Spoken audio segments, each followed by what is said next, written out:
रायबाग शहरात आज झालेल्या इंदिरा कॅन्टीनच्या उद्घाटन सोहळ्यादरम्यान काँग्रेस आणि भाजप कार्यकर्त्यांमध्ये काही काळ वादावादी झाली. कार्यक्रम प्रोटोकॉलनुसार पार पाडावा अशी मागणी भाजप कार्यकर्त्यांनी केली. यावरून दोन्ही पक्षांच्या कार्यकर्त्यांमध्ये शाब्दिक चकमक झाली आणि काही काळ परिसरात तणावपूर्ण वातावरण निर्माण झाले.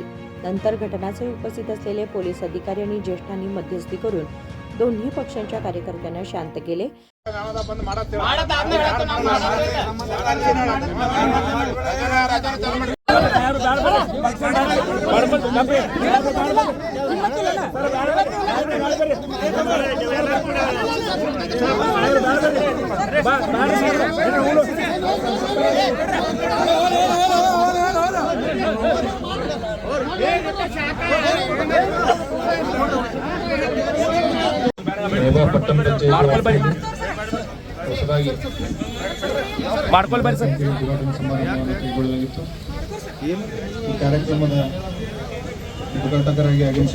त्यानंतर कार्यक्रम पूर्ववत सुरू ठेवण्यात आला.